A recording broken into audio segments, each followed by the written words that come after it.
démarrer tout de suite avec Didier Berthollier, qui est vigneron justement sur cette commune de Chignin, et puis qui va nous raconter un peu son parcours, les pratiques et aussi les questions autour du collectif sur cette commune.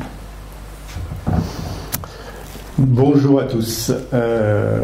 Bienvenue à Chignin, hein, dans notre jolie commune de Chignin. Donc oui, si tu peux lancer. Donc moi je m'appelle Didier Berthollier, je suis vigneron là sur Chignin. Accessoirement, je suis président de la CUMA de Chignin. Alors Soisic m'avait sollicité pour que je présente un peu le parcours biodynamique que je menais sur mon propre domaine avec mon frère. J'ai mis la biodynamie, mais pas que, c'est pas de la provocation, en fait c'était juste que j'ai pensé qu'il était important aussi, au-delà de ce que moi j'avais pu faire sur le domaine, qu'il était important de parler des actions collectives qu'on mène à Chignin tous ensemble, une dizaine de vignerons, des actions qui regroupent plusieurs thèmes. Et donc il va y avoir un petit peu deux parties, hein. On commencera principalement par voir un petit peu tout ce qu'on fait sur Chignin. Et puis juste avant ça, si c'est bon. Par contre ça défile pas ici. Voilà, donc on va dire il y a une dimension ferme, hein, l'expérience sur le domaine familial. Et puis moi j'ai voulu faire un petit parallèle, hein, se dire pourquoi pas voir le village aussi comme un organisme vivant, hein, c'est un terme un petit peu je dirais générique de la biodynamie. Alors en ce qui concerne un petit peu un état des choses sur Chignin, hein, on va dire les forces en présence, hein. C'est déjà le paysage, hein. Chignin c'est pas mal quand même, hein, on a une jolie vue, si j'arrive à faire défiler. Là, je suis un petit peu coincé. Ça, c'est plusieurs panoramas de Chignin. On a vu qu'il y avait un secteur de coteaux et un secteur plus vallonné, en pied de coteau. On a toujours une très belle vue pour travailler, hein. Ça, c'est une particularité un petit peu du terroir de Chignin. Là, c'est une vue du sommet de la Savoyarde, la montagne donc, qui nous domine. Donc là, on voit bien, par exemple, un couloir d'éboulement et au pied, un cône d'ébouli. Par exemple, ce secteur-là sur Chignin s'appelle les enrayons. On peut comprendre que le système enrayon, hein. Voilà, alors ça, c'est fait partie du terroir. Donc voilà, c'est un petit peu pour tout ce qui était paysager. Alors, Chignin, c'est comme le maire, monsieur le maire nous le rappelait, c'est 240 hectares de vignes à peu près. On a deux crus un petit peu génériques, on va dire le Chignin Bergeron, on fait 70% de blanc. Et on est une petite quinzaine de vignerons. Et sur ces 15 vignerons, vous voyez, on a un domaine en conversion, 4 en AB et 6 en biodynamie. Donc ça fait quand même une commune qui est assez dense en termes d'agroécologie, on va dire, en général. Il y a 50% du vignoble qui est exploité par contre des plus grosses structures externes, qui peuvent à des moments on va créer quelques petits conflits, mais bon, jamais trop grave. Et pour ce qui est de la mécanisation ou des terrains, la géologie, on a 50% coteaux, et des coteaux qui ont une forte pierrosité, donc très drainant, donc souvent un problème de manque d'eau, entre autres. Alors, ça c'est juste un petit aperçu par exemple sur l'année 2023, hein, c'est pour situer un peu notre climat ici. Bon, on a des cumuls de précipitations qui peuvent paraître assez bons. Mais bon, on a eu par exemple cette année un début d'année où il y avait pas mal de déficits. On est arrivé au mois de juillet avec l'idée qu'on avait un petit peu quand même sauvé la récolte malgré un petit peu le manque d'eau. On était tous à peu près à 9 ou 10 traitements, puis sur des bases cuivre-soufre, on va dire en biodynamie. Et bon, on a eu un coup de chaud finalement au mois d'août, qui se traduisait un petit peu, là c'est un petit peu le résumé de ce qui s'est passé au mois d'août. Donc en fait la précipitation principale du mois d'août est arrivée fin août, et par contre on a eu une montée en température pendant tout le mois d'août, et ça fait d'être encore fatal une année de plus pour la récolte, en tout cas sur Chignin. C'est quelque chose qui vit un peu différemment sur le coteau d'en face, hein. En fait c'est très localisé. Là on voit par exemple des températures, on voit Genève en haut, Grenoble au sud, ça c'est sur la droite, et sur la gauche on a notre secteur là de Montmélian. Ça c'est deux prises qui ont simultané, hein. Donc on voit les coteaux sur Chignin en direction de Montmélian, très exposés, hein, qui montent jusqu'à 37 degrés, alors qu'ailleurs on est plutôt en général sur Savoie, Haute-Savoie, Isère, à des températures qui sont 2, 3, 4 degrés en moins, mais bon, ça fait souvent la différence. Bon, ça c'est comme tout le monde, maintenant on a droit, on peut même plus parler de grêle, quoi, c'est plus c'est carrément des glaçons qui tombent. Bon, il suffit pas d'avoir forcément une 507 à faire. Bon, des fois c'est plus grave que ça. Bon, on essaye de se débrouiller, comme tout le monde. Là, c'est un petit relevé que j'avais fait par exemple aussi en 2021, où au mois de juillet, je dirais jusqu'au 14-15 juillet, on avait l'impression d'avoir, la sensation d'être sauvé, d'avoir fait tout ce qu'il fallait. Et puis, en fait, on a eu 110 mm en 10 jours. Alors après, bon, on a eu une succession de nœuds lunaires, planétaires, le périgée, etc. C'est exactement dans cette période-là où on a eu une attaque de rot de brun vraiment très importante, qui a, je dirais, amputé au moins sur certains cépages, 20 ou 30% de la récolte. Donc voilà, c'était une façon aussi d'imager aussi peut-être l'influence des planètes aussi qui peut jouer dans le bon sens, mais aussi peut-être dans le mauvais sens. Bon, voilà. Il y a aussi, ça c'est toujours un problème sensible, on a un petit problème de cohabitation. Alors quand on voit ça, on se dit le propriétaire de la maison qui est un petit peu plus loin ne doit pas forcément être bien satisfait de ce qui se passe. Mais ça c'est, je dirais, le premier degré, et puis le deuxième degré c'est, en fait c'est moi-même qui suis sur le tracteur de droite, quoi, avec un traitement à base de tisane et de cuivre-soufre, et puis j'ai mon collègue qui est derrière. Moi je le voyais pas faire, mais bon, c'est un troisième collègue qui a pris la photo, qui traite en conventionnel et puis qui a tendance un petit peu à déborder, on dirait. Alors c'est jamais méchant, c'est jamais intentionnel, mais bon voilà, ça c'est des choses qui existent, on essaye de les régler au coup par coup, en trouvant des solutions, mais bon, ça fait partie d'une problématique quand même, quoi.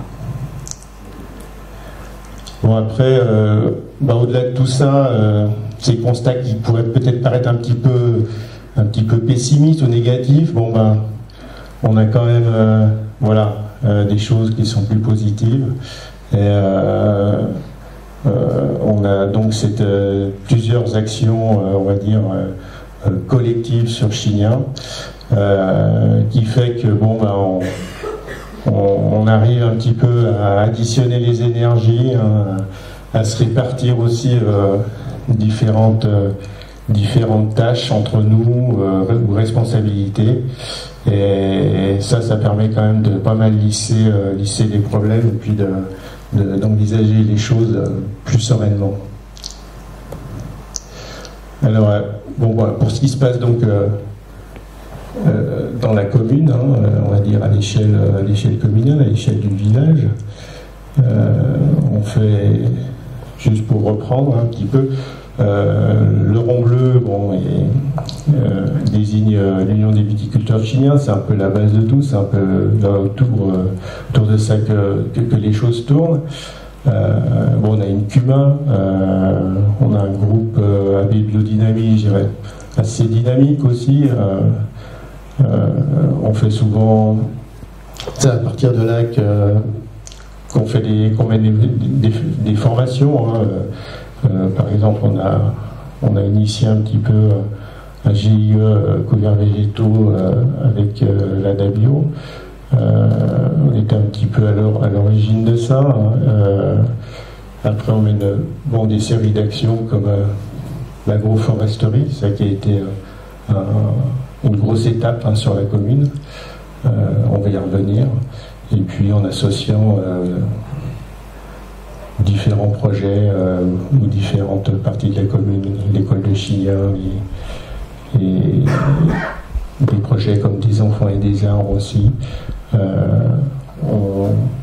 On s'organise aussi pour faire on a mis en place un système de pâturage tournant avec des éleveurs de brebis. On fait du labour en traction animale sur une partie de surface de nos vignes. Bon, tout ça c'est en groupement.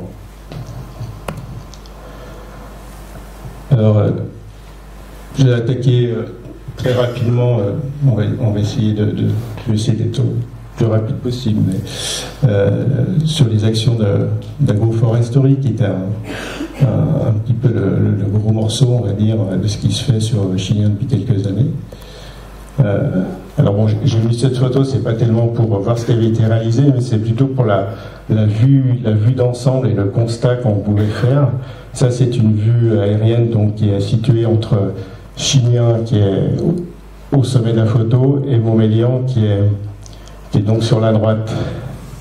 Et là, on peut s'apercevoir que il y a quand même un gros déficit en surface verte. La vigne est partout. On a carrément même une scission entre la partie montagne et la ripiscive qui est en bas. Hein. On voit 2-3 bosquets qui survivent sur Chilien, hein, sur les photos du haut, sur la partie haute là. Et donc ça, c'est un constat là, qui nous fait pas mal de peine quand même, tout simplement. Et c'est à partir de là qu'on s'est dit qu'il y avait peut-être des choses à faire, sans trop savoir quoi faire et où on allait. Et c'est en octobre 2021 qu'on a organisé ici une conférence avec 4 personnes, Alain Canet, Marceau Bonarias, Hervé Coves, Conrad Scheber. Et ça, c'est il y a eu des choses, bon, on a appris pas mal de choses, des choses qu'on a gardées, des choses qu'on n'a pas gardées. Mais c'était, je dirais, une étape décisive. Hein. On a surtout une prise de conscience par rapport à certaines problématiques. Voilà. Et donc, à partir de là, on a créé un groupe, on va dire encore un groupe, on va dire un groupe agroforesterie, mais en fait qui regroupe les viticulteurs et puis toutes les personnes motivées de la commune. Donc on a commencé tout simplement en prenant une carte, en faisant des tracés à la main. L'idée, c'était surtout d'essayer de reconstruire des corridors biologiques entre le sommet des coteaux, hein, qu'on recevait de l'image, et puis la vallée sur le bas. On a essayé de formaliser un petit peu ça. Alors bon, on va peut-être pas rentrer dans le détail, mais bon voilà, ça c'était un petit peu le projet de réalisation à 10 ou 15 ans, avec donc des haies qui vont dans le sens montant, des arbres isolés plus sur les bordures de chemin, etc. Donc on a été pas mal appuyé là-dessus techniquement par Mission Haie et Sylvie Monnier, je ne sais pas si vous connaissez, qui elle nous a vraiment, avec elle on a vraiment pu rentrer dans la précision et la technique, se faire conseiller sur les espèces d'arbres. Parce que bon, bien sûr l'agroforesterie c'est quelque chose qui reste encore assez nébuleux, hein, le rapport entre l'arbre et la vigne n'est pas toujours évident.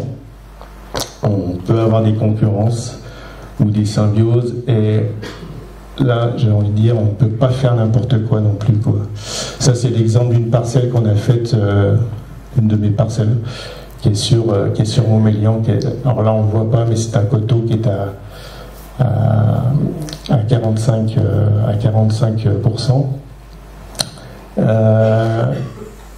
Donc il y a aussi bien des... Bon, c'est un détail, hein. On travaille pour mettre des haies en bordure de champ, pour couper les vents, ou pour se protéger un peu, bon, entre guillemets, des traitements en conventionnel qui peuvent être sur les parcelles d'à côté. On essaye de recréer de l'ombrage en bordure de chemin, sur des carrefours, ne serait-ce que pour se poser un petit peu à l'ombre, pour faire la pause quand on travaille dans les vignes, parce qu'on se rend compte qu'on peut avoir des dizaines d'hectares où on n'a plus un arbre, et où on n'a même plus de quoi faire une pause à l'ombre quand on le souhaite. Et puis après, on essaye aussi de placer des arbres en intraparcellaire. Là, l'idée, c'est plus de recréer des bornes un petit peu, par exemple pour les chauves-souris, hein, pour travailler dans le sens de la lutte intégrée. Alors après, on parle aussi de mycorhisation. Bon, on a certains arbres clairement qui pas du tout compatibles avec la vigne, hein. On va citer par exemple le chêne, et puis d'autres comme toute la famille des rosacées, et bon, on va dire des fruitiers qui ont une certaine compatibilité avec la vigne. On évite aussi les ombrages trop denses, hein. Bon voilà, ça c'est juste un petit résumé. On pourra en reparler si vous le souhaitez après, en dehors de du temps de la conférence. Alors ça c'est un projet des enfants et des arbres, toujours dans le cadre de l'agroforesterie. Bon, alors ça c'est un truc qui, je vous conseille, en tout cas si vous avez des choses à faire sur votre commune, de vous rapprocher de cette association. C'est l'association des enfants et des arbres. On a fait un projet en 2023-2024. Donc l'idée c'est de mettre en relation des agriculteurs et des écoles. L'association fournit des outils pédagogiques. Il y a donc 2 jours passés en école, en classe, avec les élèves, et puis après sur le terrain. Donc là c'est la plantation avec un petit cahier des charges, hein, quand même. On a une plantation de haies de 300 mètres, hein, dans le sens montant, dans le sens du coteau. Et là il y a un petit peu toute la commune qui s'y met, quoi, avec des bénévoles, des enfants, les viticulteurs, enfin voilà, des très bons moments. C'était en 2024 sur un autre secteur. Voilà, tout le monde met la main à la pâte. Bon, les arbres dans les vides, ça c'est juste, c'était pour imaginer un petit peu. Là on a des saumesiers, hein, c'est très pratique d'avoir ces osiers à récolter dans la vigne sans avoir à courir à 10 km, pouvoir faire ses tisanes. Voilà, on joint l'utile à l'agréable. Ça c'est un arbre emblématique sur Chignac qu'on va essayer un petit peu de réimplanter, hein, parce que c'est un arbre qui a failli disparaître, c'est l'amandier. Donc là, on a un programme de greffage en pépinière, etc. Après voilà, là c'était un petit clin d'œil. Est-ce que l'arbre magique existe pour la vigne? Là, on a un spécimen d'un très vieux abricotier dans le vignoble ici, qui est pas très loin d'ici, qui est à 500 mètres d'ici. Et ben, finalement, on s'est aperçu que cet arbre n'était pas du tout concurrent à la vigne. Bon, alors là, on peut voir des cèpes qui manquent parce que c'est une très vieille vigne. Et je dirais cette dispersion, elle est égale sur l'ensemble de la parcelle. C'est pas que sous l'arbre. Et par contre, sous cet arbre, alors on a essayé de faire une photo qui était un peu plus nette, mais en tout cas, tous les cèpes ont une charge en raisin qui est équivalente. On voit c'est de la mondeuse, alors on voit des grappes un petit peu sombres. Le feuillage est même un petit peu plus vert sous l'arbre. Bon, on sent a priori qu'il y a quelque chose qui se passe sous cet arbre. Et est-ce que c'est reproductible? On ne sait pas. En tout cas, ça pose pas mal de questions, puis en même temps, ça laisse pas mal d'espoir, quoi. En tout cas, on va pas mal contre, là, avec des systèmes comme ça, contre les idées reçues, entre est-ce qu'il faut de la lumière ou pas pour la vigne, etc., l'initiation florale, etc. Bon, ça fait qu'on se pose pas mal de questions. Bon, ça c'était juste pour imager. Cette année, on a commandé 600 arbres plantés sur la commune. On est en train de le faire en ce moment. Bon, il y a des arbres sauvages, il y a des fruitiers, il y a un petit peu de tout. Alors là, le principe, bien sûr, c'est comment grouper, et puis il a fallu identifier toute une série de pépinières. Ça nous a pris pas mal de temps. Donc il y a toute une filière qui est déjà plus ou moins, enfin, avec des pépiniéristes qui existent, mais bon, on a aussi l'idée qu'on doit respecter un petit peu le critère local, donc travailler avec des essences locales. Donc voilà, il y a pas mal de petites choses techniques à mettre en place, et puis donc une filière quand même à améliorer. Bon, ça c'est une petite photo sur les plantations, préparation de plantation. Ça c'est le paillage, on va dire, au BRF. C'était une petite un peu plus technique. Ah, je crois que j'ai un problème avec. C'est bon. Voilà, c'est parti. Donc à Chignac, il y a aussi une CUMA qui a été créée en 2011. On est 15 vignerons. Alors, l'idée de base, c'était en 2011, c'était on voulait tous, je dirais, pour la plupart, commencer une conversion.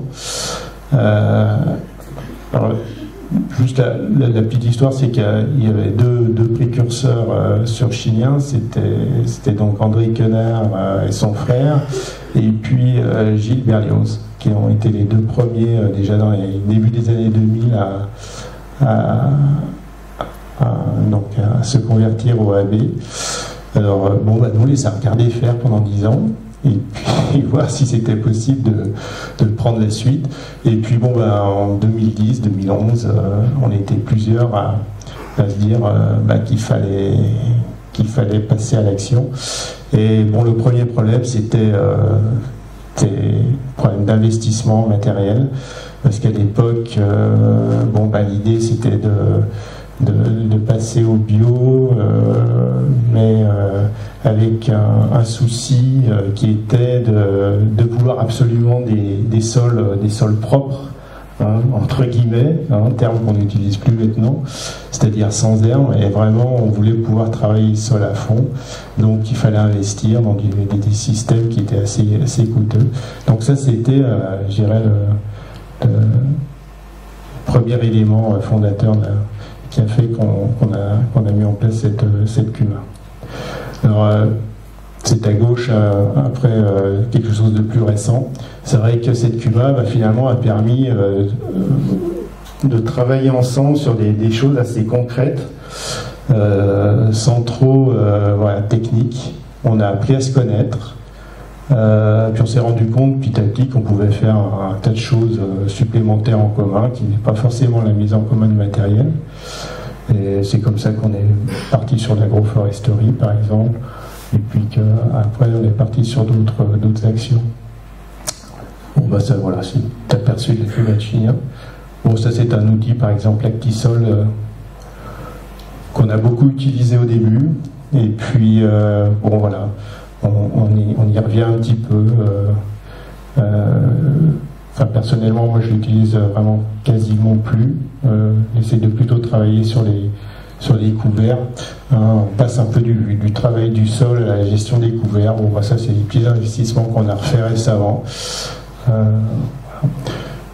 Donc plus avec des outils qui sont en adéquation avec les couverts végétaux et moins avec le travail et le retournement du sol.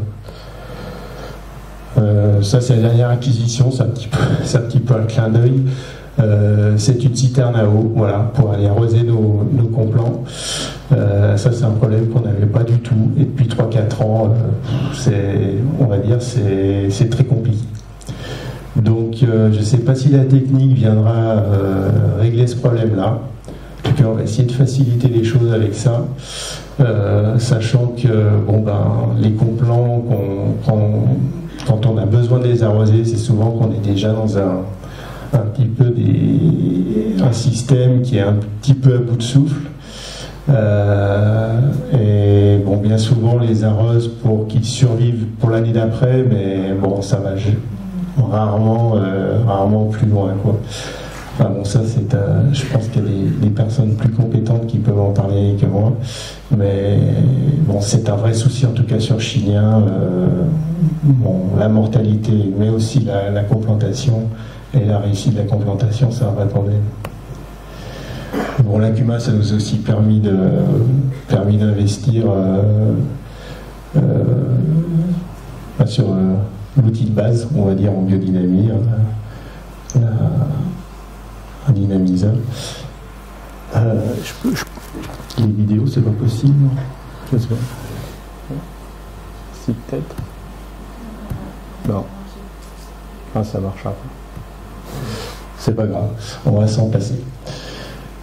Non, ça c'était simplement l'outil que j'ai commencé à utiliser au tout début pour dynamiser.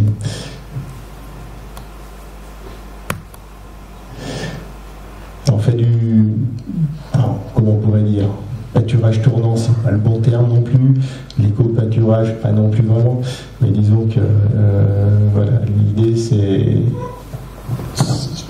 je ne sais plus comment on est rentré en contact avec 2 éleveurs de brebis là, qui sont pas très loin et qui ont proposé donc de faire pâturer pendant 2 ou 3 mois l'hiver. Donc là cette année il y avait 2 troupeaux, ça c'est des ordres de grandeur, 25 brebis, 25-30 hectares. On a tenu à peu près 3 mois à 8 vignerons. Bon, c'est finalement pas très compliqué au niveau de l'organisation. On a un groupe WhatsApp pour le troupeau 1, un groupe WhatsApp pour le troupeau 2, et puis on échange. Bon, alors il y a des trucs un peu rigolos des fois. C'est assez sympa. Et alors on peut se poser la question sur l'efficacité, sur le rendu d'un tel système. Mais bon, on le teste depuis 2 ans. Ça, c'était Ludovic Archer qui avait préparé tout ça. Parce que à chaque fois, on essaye de se répartir un petit peu les tâches.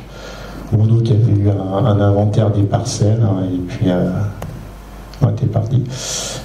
Donc effectivement, d'après certaines données, le fait de faire du pâturage, on exporte 70% de la matière, du carbone d'une parcelle,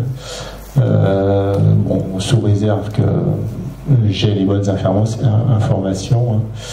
Bon, alors après, c'est vrai qu'on retrouve une matière organique animale avec un microbiote qui est censé quand même apporter de la diversité dans les sols. Ça, on l'a absolument pas mesuré, on ne sait pas ce que ça peut représenter. Pour l'instant, c'est plus le plaisir d'avoir peut-être des animaux et du vivant dans les vignes. On verra plus tard. On verra plus tard pour le bilan technique. Bon, on fait du travail du sol. Alors, j'ai la méthode douce, c'est-à-dire sur les plantes. Enfin, en ce qui me concerne, moi, c'est sur les plantations et sur les vieilles vignes que je fais appel à un prestataire, donc prestataire qui intervient avec 7 ou 8 vignerons ici à Chignin. Bon, ben, il n'y a pas la vidéo, tant pis, c'est pas grave. Bon, non, on s'est vite rendu compte qu'en culture attelée, bon, de toute façon, il n'y a pas d'improvisation possible, c'est un vrai métier. On avait déjà beaucoup de choses à faire sur nos propres exploitations, et donc on a la chance d'avoir 2 ou 3 prestataires dans le coin.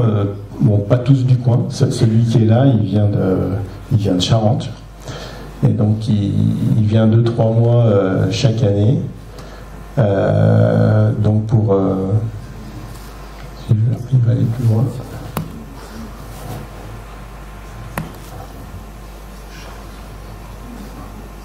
Voilà. Là, on voit par exemple sur des plantations. Alors là, c'est des résultats.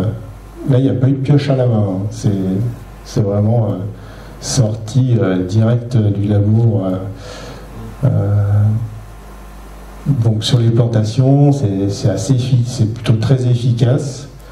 Où on essaye de vraiment faire attention au frottement sur les cèpes, éviter les dégâts sur les cambiums. Enfin, moi, personnellement, je suis très attaché, enfin je regarde vraiment ça, parce qu'on en a déjà assez du rotophile qui abîme, donc il ne fallait pas en rajouter encore en plus.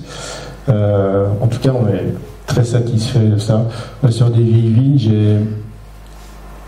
j'ai vu des vieilles vignes vraiment se remettre debout. Hein. Le fait de pouvoir cultiver, cavaillonner, décavaillonner sur une petite bande, sur la bande la plus concurrentielle, on a souvent sans bouleverser toute la treille. Enfin bon, après ça c'est un bilan global, hein. Mais trouver ça en tout cas très intéressant.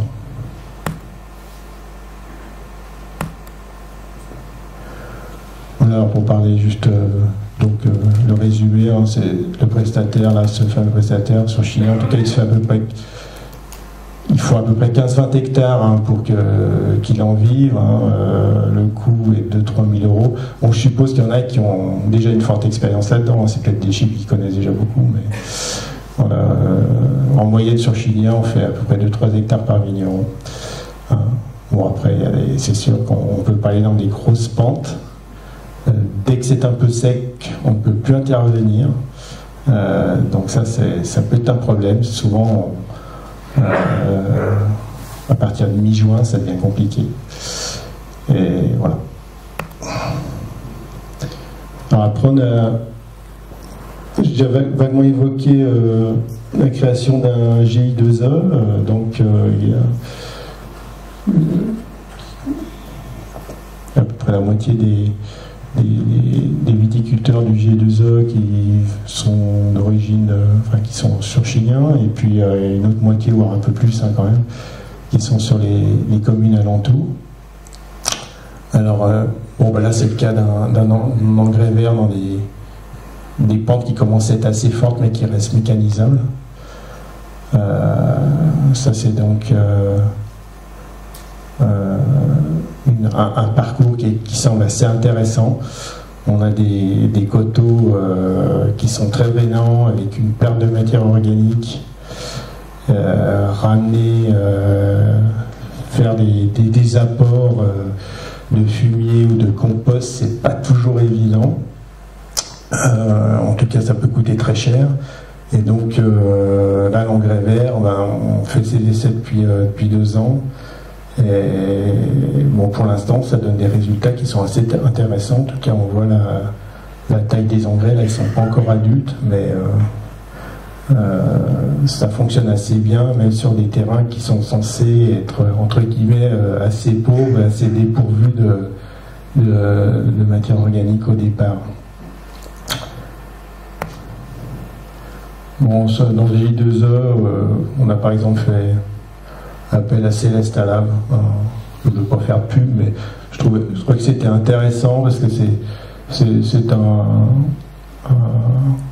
bureau d'analyse qui essaye de travailler sur les différentes matières organiques. Et donc d'avoir une approche minérale, mais surtout organique, avec une quantification qui peut donner des bons éléments. Donc matière organique libre, matière organique liée, matière organique animale, minérale. Voilà. Enfin, c'est assez intéressant. On a trouvé ça assez intéressant en tout cas. On a fait aussi appel à quelqu'un d'assez connu, Eric Maille.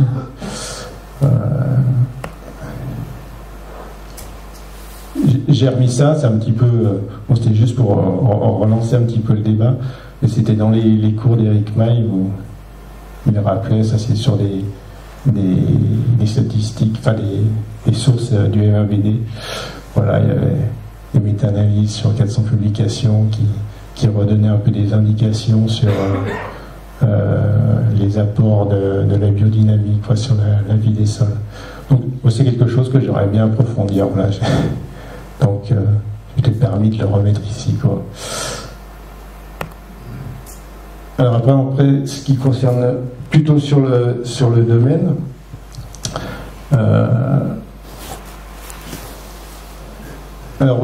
ce qui nous préoccupe le plus en tout cas, c'est vraiment de retrouver des sols un petit peu plus vivants et puis avec plus de matière organique. On était quasiment en perte de matière organique de partout.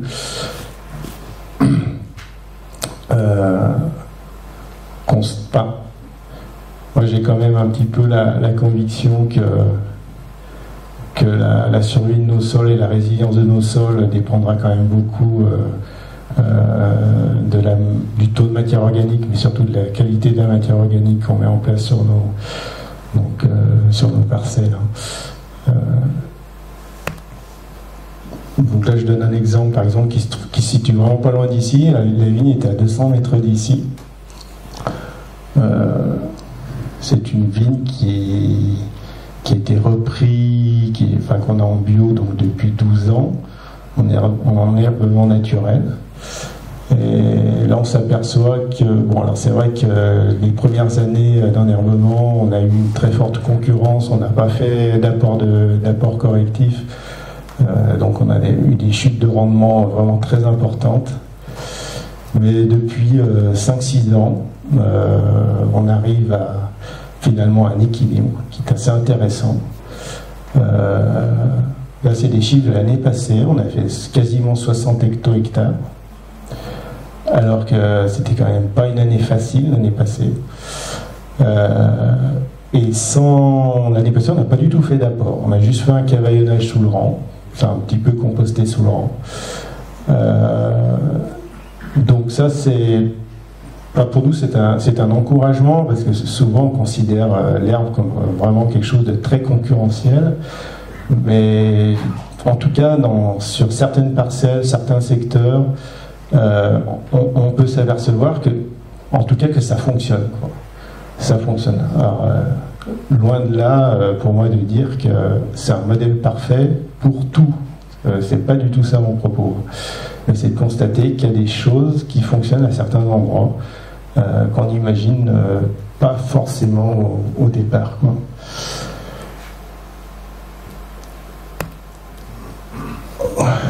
Alors on a aussi un petit peu de surface, donc sur des terrains très compliqués. J'ai vu que ça doit faire sourire peut-être quelqu'un comme Marie-Thérèse qui est là, parce qu'elle a des choses encore bien plus extrêmes. Mais voilà, nous c'est un petit peu, ça c'est les coteaux plein sud, hein, sur la Savoyarde qu'on a remis en culture il y a 20 ans. L'idée c'était d'aller sur ces coteaux méridionaux pour entre guillemets faire mûrir la roussanne, parce qu'on avait des fois sur certains secteurs de Chignin un peu de mal à atteindre les 11 degrés et c'est bon, ça finissait en chaptalisation. Donc on a eu des super résultats les premières années, et puis là depuis 4 ou 5 ans en fait on est en train de gérer l'effet inverse. Alors, on a des problèmes de surchauffe vraiment importants. On sent une dégradation des sols. Là on voit d'ailleurs, vous voyez les taches c'est pas dire que c'est des taches, c'est quand même beau. C'est les petits ronds roses, hein, sur la parcelle. Alors ça, c'est un genre de pourpier, enfin de plantes rampantes. Alors, vous voyez une photo, c'est plus détaillé. Là, clairement, bon, c'est des plantes bioindicatrices qui indiquent que de toute façon, on est en perte de matière organique. Donc il y a un lessivage. Il faut rappeler qu'il y a beaucoup de pierrosité. Donc des argiles, des taux d'argile qui ne sont pas forcément énormes. On a eu une grosse baisse de rendement ces dernières années. Bon, c'est bien sûr la surchauffe, hein. C'est sûr que les maladies, c'est pas tellement le problème là-bas, mais c'est plus la vitalité des sols et les surchauffes l'été qui sont un problème. Donc là, de toute façon, il n'est pas question de mettre des engrais verts, hein, parce que c'est absolument pas mécanisable, on ne pourrait pas le maîtriser. Donc l'idée, c'est d'apporter des matières organiques jeunes, d'une part, hein, un peu de PRF, du fumier. On remet aussi nos mares de raisin. Et puis, pour ça, moi, j'ai quand même beaucoup d'espoir avec la biodynamie, les composts biodynamisés pour l'entretien et, je dirais, le long terme. Il me semble que là, parler d'énergie, ça devient important, hein, sortir un petit peu de l'idée de la matière, et puis compter sur le fait qu'on peut quand même dynamiser des sols avec des apports qui soient le plus faible possible en tout cas, et le moins contraignant possible. Bon, voilà, on avait déjà vu un peu cette photo, mais bon, là le parti pris, donc, du coup c'était plutôt d'amener des engrais verts pour éviter les apports de fumier, etc. Alors après on a un petit peu un souci malgré tout, c'est que dans la vallée on est une zone de vignoble, et il faut aller plutôt dans les montagnes pour aller trouver de la matière organique, hein, et trouver du fumier. Personnellement, moi je travaillais avec une ferme qui est à 8 km. On essaye de faire des choses cohérentes. Il se trouve que sur Chignin, on a une brasserie locale qui fait son propre orge. Donc la paille est remontée en montagne, et puis d'accord, j'ai bientôt fini de toute façon. Et donc après, le fumier est redescendu en vallée. Alors voilà, ça c'est un exemple aussi. Une autre source, bien sûr, c'est les mares que nous on redistribue aussi. Alors pour le compostage, on fait ça en plein champ. On se sert un petit peu de matériel qui appartient aussi à l'ECUMA. Donc c'est de l'endénage, hein, on remue en principe une fois. C'est une gestion qui est encore pas vraiment optimale, hein. On va pas dire que le compost, la qualité du compost est encore un petit peu aléatoire. Bon là clairement Je pense qu'il faut quand même plusieurs années d'expérience pour arriver à faire quelque chose de vraiment top, quoi. Nous, personnellement, il nous faudrait plus de place pour pouvoir plus stocker. Parce que souvent, on a un problème d'appro, hein, on est en flux tendu et souvent on n'a pas le temps de composter avant d'étaler, quoi. Alors ça c'était une vidéo, mais c'était pour montrer un peu l'épandage dans les fortes pentes du compost ou du fumier. Je ne peux pas la faire fonctionner. Enfin bon, ça c'est un système que moi j'ai un petit peu essayé de mettre au point sur la base d'un outillage italien pour pouvoir projeter du compost sur une dizaine de mètres. Et donc régler le problème numéro 1 du compost dans les fortes pentes, en fait, c'est monter le compost, le transporter et après l'épandre. Alors, si vous voulez les vidéos, ceux qui sont intéressés un peu plus par la technique, on pourra se revoir après. Bon, on fait aussi un petit peu tout ce qu'on peut récupérer en broyage, de branches dans les haies, etc. On les redistribue. Ça, c'est une petite partie autoconstruction qu'on a fait sur le domaine. Alors, ça, c'est l'autoconstruction d'un système d'impulvé pour la 500 et la 501. C'est sur la base d'un petit pulvé Sima, je ne sais pas si vous voyez, c'est pulvé jaune que j'ai transformé. Là, j'ai mis un petit remerciement à Ecodine. Je crois pas qu'ils soient dans la salle, mais c'est quand même eux qui nous conseillent et puis qui sont une vraie source d'inspiration pour ceux qui sont un peu intéressés par la technique et pour faire de l'autoconstruction. Voilà, à la sortie, ça donne ça. Je vais passer un peu vite. Voilà, donc c'est simplement un système par air pour la pulvérisation de la 501 et puis par jet projeté pour la 500 ou la 500P, avec un système alternatif que je pense vous connaissez presque tous. Bon, ça c'était une démonstration, on va passer ça. Et ça veut bien aller plus loin. Bon, ça c'était, vous pourrez me demander, hein. Ça c'est sur les prendeurs à fumier, voilà les modifications qui ont été faites. Hop. Alors après, bien sûr, il y a le soin par les plantes. Nous, perso, on fait les choses les plus simples à partir des plantes qu'on a, l'ortie, l'aquilée, le saule, la prêle. Après, c'était juste aussi une façon d'introduire ce qui va être dit demain avec Fanny Bertrand et André Quenard. On a un groupement d'achat pour tous les intrants en base de tisane extrait fermentée. Ça, c'est une chose qu'on est en train d'essayer de développer, autant d'un point de vue de l'appro que de l'apprentissage des produits. Et voilà, on pense qu'il y a énormément à faire dans ce domaine-là. Et là, on y travaille, on est en train d'y travailler sérieusement. On ne peut pas tellement parler de Fanny Bertrand ou des Macéras sans parler d'Éric Potiot.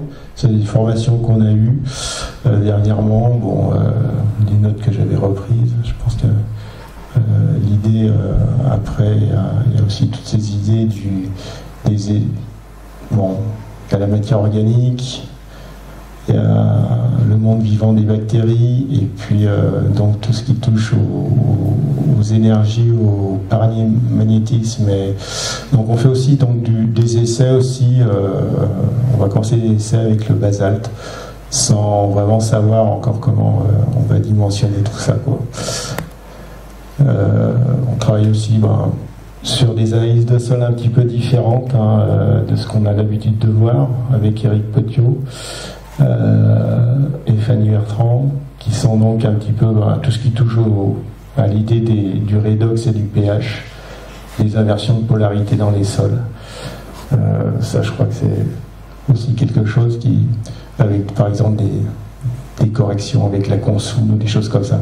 Bon voilà, ça c'est un lien entre tout ce qui est soin par les plantes et puis énergie, électricité dans les sols qui est assez étroit, qu'on peut mettre en avant. Et puis là, je finis, ça c'est juste un petit clin d'œil, hein, c'est à la gémothérapie, je me suis quand même permis de le faire. Moi, c'est ma compagne en tout cas qui travaille là-dessus depuis 3-4 ans et qui commence à en vivre. Alors, la gémothérapie, je sais pas, peut-être que certains savent quand même ce que c'est. En fait, c'est des macérats de bourgeons de plantes, des macérats dans un complexe d'alcool et de glycérine. Là aussi, c'est utilisé soit en concentré, soit en dilution. Et l'idée, c'est en fait faire l'extraction des cellules embryonnaires. Cellules embryonnaires qui sont censées se trouver à l'état embryonnaire, en tout cas dans les bourgeons. Alors, bon, ça fonctionne pour les hommes, en tout cas, femmes, enfants, hein, je dirais pour toute la santé humaine. Beaucoup de pharmacies et de prescripteurs donc dans la santé humaine qui s'intéressent, enfin en tout cas de plus en plus à la gémothérapie. Il y a des effets qui ne sont plus vraiment à démontrer, hein, qui sont assez évidents. Le milieu des vétérinaires utilise beaucoup ça, enfin de plus en plus ça. En tout cas surtout en véto biologique, quoi. Bon, c'est une méthode douce, hein, on va dire, et on a envie de se dire finalement, et pour les plantes, est-ce que ça c'est pas un truc qui pourrait fonctionner? Est-ce que ça serait viable économiquement? Est-ce que fabriquer de la gémothérapie pour plusieurs dizaines, centaines d'hectares, c'est possible? Ça, je n'en sais absolument rien.